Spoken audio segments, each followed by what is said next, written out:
Okay, so verse and devotion for today. We're talking about 1 Timothy chapter 2, verses 9 and 10. And I made sure that I did a little homework on this one because hopefully there's no pushback, but we'll go over it.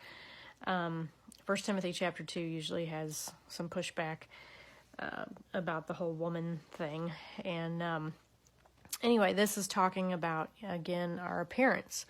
And this specific two verses, not set, but they are talking to the women in this church on how worship is actually supposed to be. So let me just read it.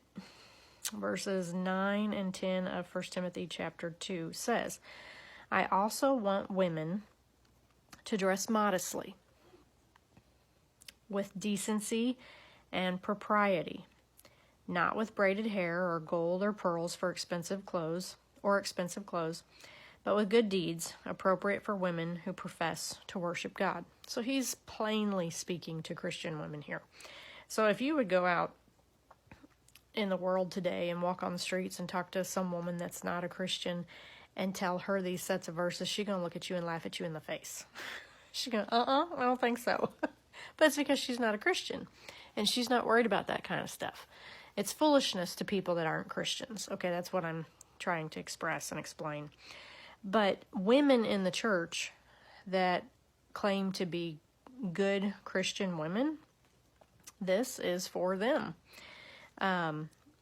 He wants them to dress modestly.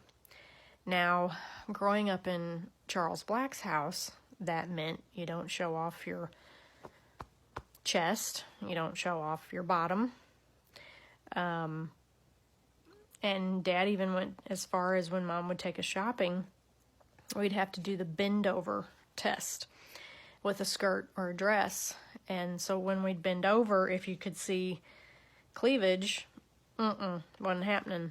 And if we bent over and it went up too far in the back, And that was just how it was when we went shopping. We knew that there was a test that we had to take.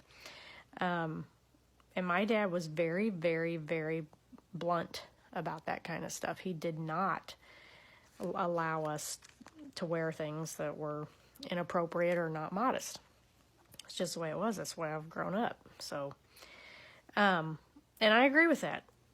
And he explained to me why. I'm going to spare you of his opinion. Because trust me, if you knew my dad, he did not hold back. He was very blunt. He told it like it was. It's probably where I get a lot of it from.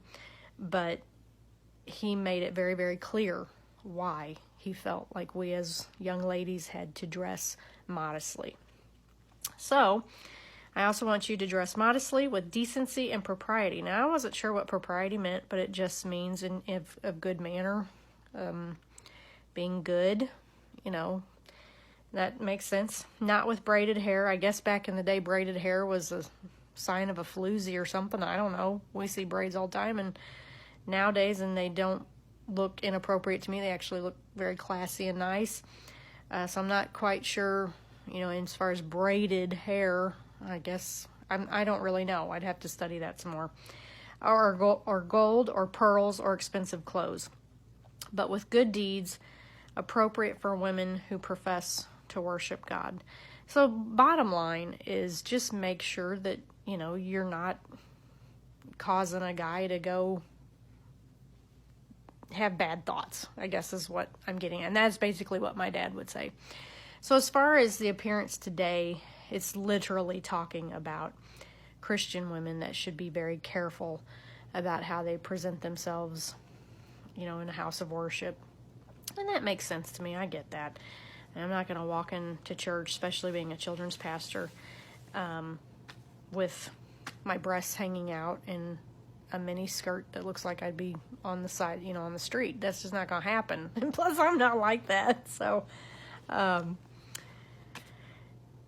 it's a slippery slope with some women, but I don't think that it should be. There are some women that think that, it's okay to look this way or to dress that way. I personally, in my convictions, I don't want to be looking inappropriate. And the Bible says that we're not supposed to, that we're supposed to dress modestly.